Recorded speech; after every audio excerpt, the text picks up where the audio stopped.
Good morning students. हम लोग class 12th commerce economics में चैप्टर नंबर 17 जो है 17 नंबर चैप्टर अपना कर रहे हैं। ठीक है, मुद्रा मनी जो है इसका मतलब क्या है, इसके फंक्शन और इसके इंपॉर्टेंस हम लोग पढ़ने वाले। ठीक है, तो सबसे पहले मुद्रा कहते किसे।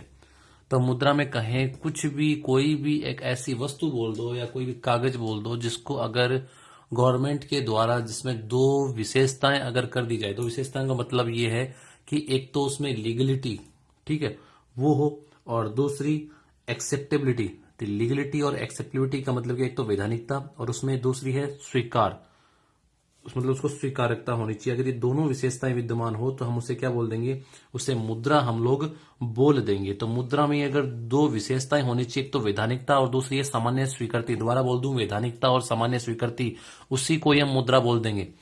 वैधानिकता का मतलब कानूनी मान्यता प्राप्त होनी चाहिए, दूसरी सामान्य स्वीकृति की उस कंट्री के, उस नागरिकों के द्वारा वो स्वीकार होनी चाहिए। जैसे डिमोनेटाइजेशन हुआ, ठीक है, अपना मतलब कि जो पुरानी करेंसी जो थी बंद हुई थी, उस समय क्या हुआ था, पुरानी जो करेंसी थी, पुराने जो नोट थे, उनकी वैधानिकता और स्वीकार थी, सामान्य स्वीकृति क्या हो गई थी, खत्म हो गई थी। कि अब अगर आप कहीं पे लेके जाते हो तो कहीं नहीं, उनको वैधानिकता नहीं है, वो एक लीगल नहीं है। दूसरा, सामान्य स्वीकृति, कोई भी बंदा उनको नहीं लेगा क्योंकि वो चलन में नहीं है। तो दो विशेषताएं जो विद्यमान होती है, वो दो गुण जो विद्यमान होंगे, उसी को हम मुद्रा बोलते हैं। ठीक है, मुद्रा से पहले क्या था वो सारी चीजें हम लोग पढ़ने वाले हैं, उसके बाद हम मुद्रा में चलेंगे। वस्तु विनिमय प्रणाली अपनी थी, उसको हम लोग पढ़ते हैं। ठीक है, मुद्रा का आविष्कार जो है मानवीय आविष्कारों में सबसे महत्वपूर्ण है। कि जैसे जैसे समय व्यतीत होने लगा, हर क्षेत्र में जो है आविष्कार होने लगे। ठीक है, और आविष्कार क्या है कि व्यक्ति के सामने जो समस्याएं आती है, उसे किसी चीज की कमी या आवश्यकता उसे लगती है, तो वहीं पर आविष्कार कहीं ना कहीं होता है। जैसे बता रहे हैं यहाँ पर कि मशीनी कल में जो बता रखा है, यंत्र कला में जैसे पहिए का आविष्कार हुआ, ठीक है, आने जाने में, और विज्ञान में जैसे आग का, राजनीति शास्त्र में जैसे वोट का, उसी तरीके से अर्थशास्त्र तथा मनुष्य में सामाजिक जीवन के व्यापारिक पक्ष में मुद्रा एक महत्वपूर्ण आविष्कार हुआ। यानी हर सेक्टर में धीरे धीरे धीरे धीरे सुधार हुआ, और इसमें तो हर क्षेत्र में जो कहीं ना कहीं आपके आविष्कार, उसी तरीके से इकोनॉमिक्स में जो भी है वो कहीं ना कहीं समय के व्यतीत के साथ साथ जो वस्तु विनिमय प्रणाली में थी कुछ कमियां थी, और उन कमियों को दूर करने के साथ साथ मुद्रा का कहीं ना कहीं आविष्कार हुआ।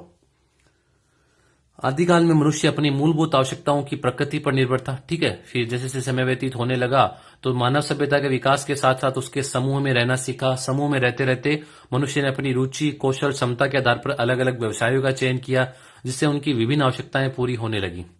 और प्रारंभिक काल में समूह छोटे होने के कारण मनुष्य अपनी आवश्यकताओं को, जो भी भाई अलग अलग छोटे मोटे, उसमें लिमिटेड रिसोर्सेज उनके पास मतलब क्षेत्र होते थे। ठीक है, तो उनसे ही वो कहीं ना कहीं अपनी आवश्यकताओं को वस्तु के बदले वस्तु देकर आपस में समूह में रहते थे, और जनसंख्या कम थी तो वहां पर उनकी आवश्यकताएं पूरी आसानी से हो जाती थी। वस्तु के बदले वस्तु खरीदना और बेचना, इसी को हम लोग क्या कहते हैं, वस्तु के बदले वस्तु देना और खरीदना, उसे हम क्या बोलते हैं, वस्तु विनिमय प्रणाली बोलते हैं। ठीक है, तो अभी तक ये आया था कि हर क्षेत्र में कहीं ना कहीं समय व्यतीत होने के साथ साथ आविष्कार हुए हैं। इकोनॉमिक्स में, अर्थशास्त्र में भी कहीं ना कहीं समय व्यतीत होने के साथ साथ मुद्रा का आविष्कार हुआ। इसके अलावा मुद्रा से पहले जो बता रखा था कि जो है आदिकाल में जो मनुष्यों की जो कहीं ना कहीं जनसंख्या कम थी, मनुष्य ग्रुप में, समूह में रहने लगे, धीरे धीरे अपने क्षेत्र, उन्हें रुचि कौशल को पहचाना और अलग अलग व्यवसायों का वो चयन करने लगे। ठीक है, और अपनी आवश्यकताओं को पूरा करने, कोई खेती करने लगा, कोई कृषि, कोई दुग्ध उत्पादन। ठीक है, तो वो कहीं ना कहीं अपनी आवश्यकताओं को पूरा करने के लिए कुछ वस्तु के बदले वस्तु, एक दूसरे को वस्तु देकर अपनी आवश्यकताओं को पूरा करते थे, उसे वस्तु विनिमय प्रणाली कहते हैं। तो बीच में वहां पर मुद्रा का प्रचलन नहीं था, मुद्रा चलन में नहीं थी।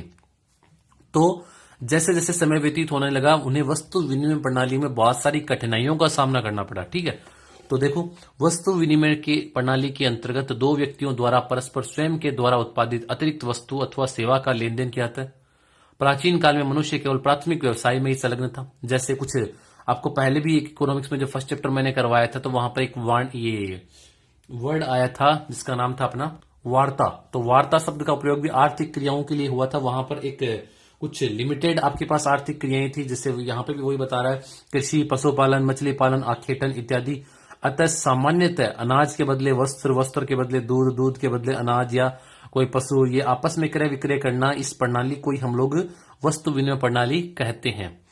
अब वस्तु विनिमय प्रणाली में कठिनाइयां होने लगी कि मानव सभ्यता के विकास के साथ साथ मनुष्यों के आर्थिक क्रियाकलाप बढ़ते गए। जैसे जैसे समय व्यतीत होने लगा, वो नई नई आर्थिक क्रियाओं में संलग्न होने लगा और वहां पर उनको वस्तु विनिमय में बहुत सारी कठिनाइयां आने लगी। उनकी कॉस्ट कैसे डिसाइड करें, भावी भविष्य में उनको बचत कैसे करें, मूल्य का मापन कैसे करें कि कोई वस्तु महंगी है सस्ती है, विभाजन कैसे करें, ऐसी बहुत सारी समस्याएं थी। उन कठिनाइयों को हम लोग पढ़ते हैं और फलस्वरूप इनके स्थान पर मुद्रा की व्यवस्था भी, ये जो समस्या आने लगी धीरे धीरे कहीं ना कहीं मुद्रा जो है वो प्रचलन में आ चुकी थी। अब ये कठिनाइयां कौन कौन सी है?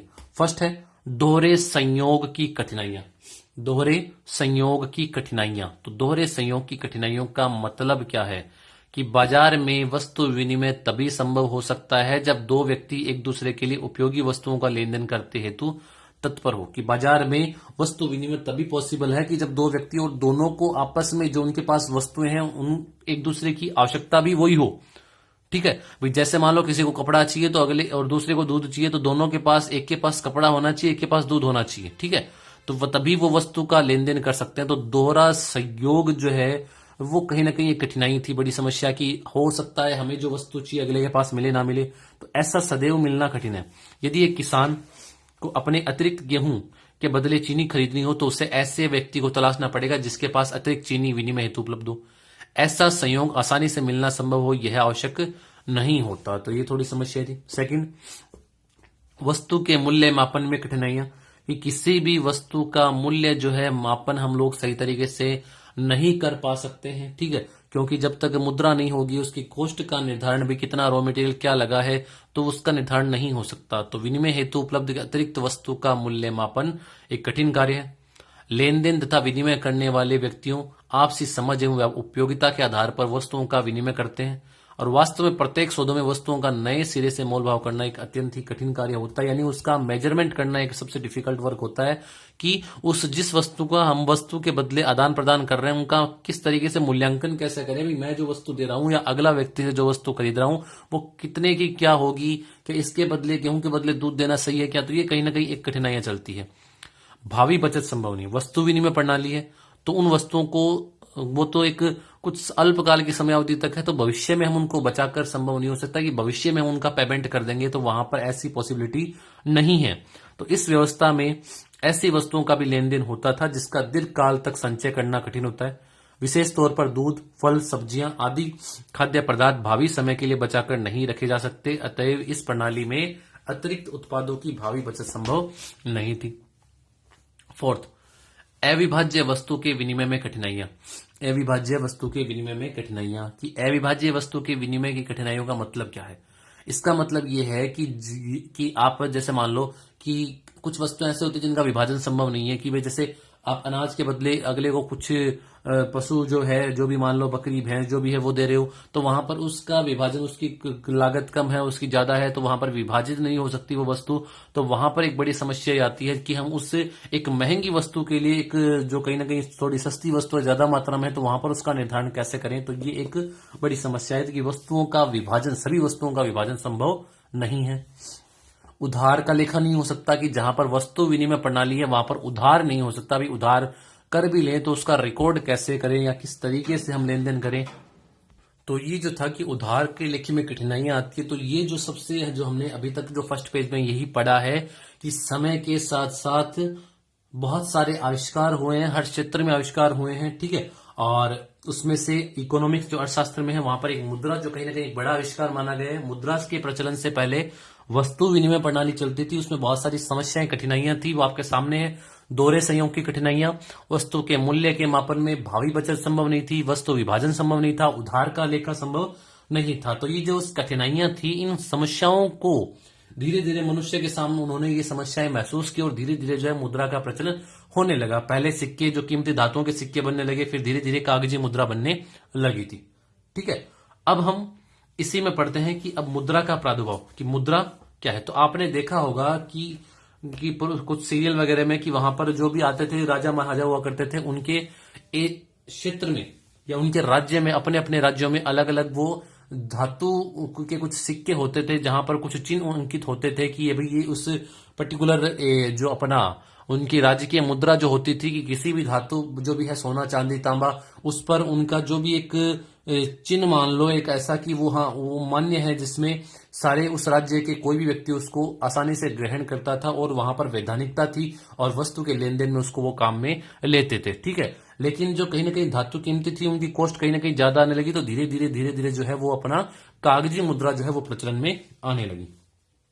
तो प्राचीन भारतीय इतिहास राजा महाराजाओं का इतिहास रहा है।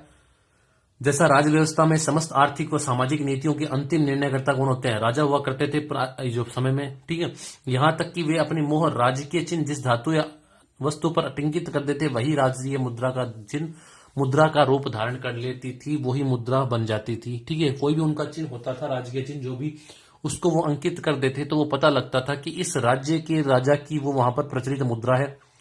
सिक्कों का चलन इसी प्रणाली के विकास को दर्शाता है। देश काल और परिस्थितियों के अनुसार सोने चांदी तांबे कांसे के सिक्के चलाए जाते हैं।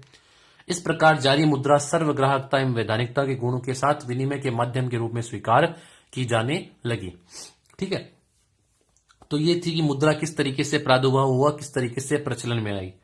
अब हम देखते हैं मुद्रा का अर्थ क्या है या कौन सी लैंग्वेज से ये जो मनी वर्ड है मुद्रा वर्ड है निकला है, इसका मतलब क्या है और इसके मुद्रा के कार्य क्या है या कुछ कौन कौन से भारतीय रिजर्व बैंक के अनुसार इसकी क्या परिभाषाएं हैं, क्या विशेषताएं हैं, वो सारी कुछ हम लोग पढ़ रहे हैं। मुद्रा को अंग्रेजी में मनी बोलते हैं। ठीक है, मुद्रा को अंग्रेजी में मनी बोलते हैं। मनी शब्द जो है लेटिन भाषा से लिया गया जिसका बता रखा है मोनेटो शब्द से। मोनेटा शब्द वर्ड यूज किया गया है वो ये रोम की कोई प्राचीन जो बता रखा है कि रोम में जो है एक देवी जुन्नो से उसका कंपेरिजन किया गया। देवी जुन्नो जो बता रखा है कि यहाँ पर जो है एक तरीके से बता रखा है स्वर्ग का आनंद देने वाली जैसे देवी उसको बोलते थे, उसी तरीके से जो मुद्रा है उसका कंपेरिजन किया गया स्वर्ग के समान आनंद देने वाली। यानी मुद्रा से आप अपनी आवश्यकताओं को अपने सुखों को प्राप्त कर सकते हो, अपनी आवश्यकताओं को पूरा कर सकते हो, चाहे आपकी मूलभूत जो भी आपकी विलासितापूर्ण आवश्यकताएं है।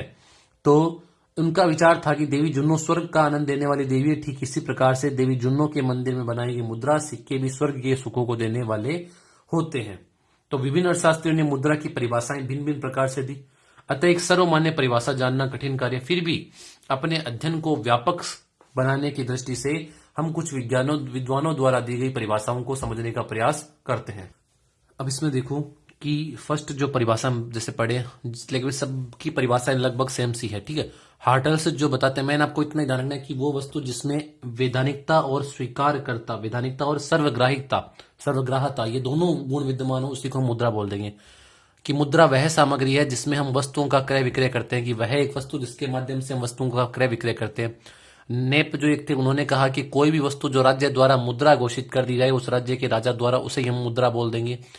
ठीक है, मार्शल के अनुसार मुद्रा वे सभी वस्तुएं सम्मिलित की जाती है जो किसी विशेष समय अथवा स्थान में बिना संदेह या विशेष जांच पड़ताल के वस्तुओं एवं सेवाओं को खरीदने तथा व्यय के भुगतान के साधन के रूप में होती है। ये कहना चाह रहे हैं मुद्रा वो वस्तु जो किसी भी समय और स्थान पर बिना संदेह के अगला व्यक्ति उसको स्वीकार कर ले और बदले में वस्तु और सेवाएं दे दे तो उसको ही हम लोग क्या बोलते हैं, स्वीकार जो की जाती है उसे मुद्रा कहेंगे। जो बता रखा है सेलिंगमैन के अनुसार मुद्रा वह वस्तु है जिससे सामान्यतः स्वीकृति प्राप्त हो, यानी उस राज्य की या उस गवर्नमेंट की स्वीकृति प्राप्त हो। किनले के अनुसार मुद्रा एक ऐसी वस्तु है जिससे सामान्यतः विनिमय के माध्यम अथवा मूल्य के मान के रूप में स्वीकार एवं प्रयोग किया जाता है। ठीक है, तो ये अलग अलग परिभाषाएं दी गई थी। जो मेन जो सारांश निकल के आ रहा है कि उपरोक्त परिभाषाओं का अध्ययन करने के पश्चात हम मुद्रा के दो महत्वपूर्ण गुणों को मान सकते हैं। पहला है सामान्यतः स्वीकृति और दूसरा है वैधानिकता। जहां पर ये दोनों गुण विद्यमान होंगे उसी को मुद्रा बोल देंगे। तो इस प्रकार मुद्रा की सर्वमान्य परिभाषा इस प्रकार दी जाती है। मुद्रा एक ऐसी वस्तु है जो विनिमय के माध्यम मूल्य के मापक स्थापित भुगतानों के मान मूल्यों के संचय के साधन के रूप में स्वतंत्र विस्तृत तथा सामान्य रूप से लोगों द्वारा स्वीकार की जाती है। भारतीय रिजर्व बैंक अर्थव्यवस्था में मुद्रा की पूर्ति वैकल्पिक मापों को 4 रूपों में प्रदर्शित करता है, C+DD+OD। ठीक है, यानी भारतीय रिजर्व बैंक अर्थव्यवस्था में मुद्रा की पूर्ति को जब 4 माध्यम से वैकल्पिक मापों के रूप में आपको समझाना चाह रहा है, मतलब कि बस ये बताना चाह रहा है कि अलग अलग जो होते हैं ये पोस्ट ऑफिस की बैंकों की जमाएं उनको किस तरीके से माप बता रखे हैं कि हम इनको इनमें मेजरमेंट जब करेंगे तो इसको इनमें शामिल करेंगे। तो यहाँ पर 3 आपको बता रखा है, M1 M2 M3 M4। आपको इसमें से बता दूं एक क्वेश्चन लगभग हर बार पूछा जाता है M1 M2 M3 M4 इनमें से कि इनका अर्थ क्या है वो आपको बताना है। M1 का अर्थ है C plus DD plus OD। C का मतलब है लोगों के पास रखी गई करेंसी, जो लोगों ने अपने पास रख रखी है, वो करेंसी नोट में, सिक्के में, दोनों में हो सकती है। DD मांग जमाए, डिमांड डिपॉजिट की मांग जमाए व्यापारी के सरकारी बैंकों के पास की जो उन्होंने अपने अकाउंट में डिपॉजिट करवा रखी है। अदर डिपॉजिट जो भी है कि व्यापारिक बैंक ने सेंट्रल बैंक के पास जमा करवा रखी है, सेंट्रल बैंक ने गाइडलाइन के अकॉर्डिंग व्यापारिक बैंकों ने अपने पास एक मिनिमम अमाउंट रख रखा है, बहुत सारी अदर डिपॉजिट जो होंगी, ठीक है, उन सभी को इसमें शामिल करते हैं। ठीक है, अदर डिपॉजिट आगे आएंगे वर्ड, उनको हम वहां पर समझेंगे। आपको ये बस पता होना चाहिए सी का मतलब क्या है, डीडी का मतलब क्या है, ओडी का मतलब क्या है। ओडी का मतलब यहाँ पर ओवरड्राफ्ट से नहीं है, भी अदर डिपॉजिट से है। अगला है M2 का मतलब है M1, यानी ये तो शामिल होगा, प्लस साथ में डाकघर बचत बैंकों में बचत जमाएं, जो भी पोस्ट ऑफिस की बचत बैंकों में जो बचत जमाएं हैं उनको भी शामिल करेंगे। M3 इसमें M2 नहीं है, M1 ही है। M1 प्लस व्यवसायिक बैंकों की निवल आवधिक जमाएं, व्यवसायिक बैंक जो भी है, कॉमर्शियल बैंक, उनकी निवल जो नेट अमाउंट में जो डिपॉजिट है उसको शामिल करते हैं। M4 इसमें M3 को शामिल किया गया, ये थोड़ा सा ध्यान रखना। M3 में M1 ही शामिल है तो M3 के पूछने के चांस ज्यादा रहता है कि भाई M2 में M1 शामिल है, M3 में M2 शामिल नहीं है, इसमें M1 को ही लेना है, M4 में M3 शामिल है, तो ये थोड़ा सा आपका इंपॉर्टेंट बनता है M3 वाला। तो M4 इक्वल M3 प्लस डाकघर बचत संस्थाओं की कुल उनकी जो जमाएं हैं, तो ये आपको ध्यान में रखना है। 4 इनके वैकल्पिक माप बता रखे हैं। ठीक है, तो आज के लिए इतना काफी है। नेक्स्ट क्लास में हम लोग मुद्रा के कार्य की, मुद्रा के कार्यों को अलग अलग भागों में बांट रखा, मुख्य, सहायक, आकस्मिक और अन्य कार्य। इनमें से भी एक क्वेश्चन आपका पूछा जाता है कि मुद्रा के मुख्य कार्य कौन से हैं, सहायक कार्य कौन से हैं। इनको हम अगली क्लास में समझेंगे कि मुद्रा के कौन कौन से कार्य हैं। और लास्ट क्वेश्चन मुद्रा का महत्व है। बस इसके साथ एक ये विमुद्रीकरण क्या होता है, तो ये आपको लगभग आपको पता ही है, तो ये हम लोग पढ़ने वाले हैं। तो ये चैप्टर हम लोग है वो, बाकी का जो चैप्टर अपना है वो नेक्स्ट क्लास में देखेंगे। Thank you.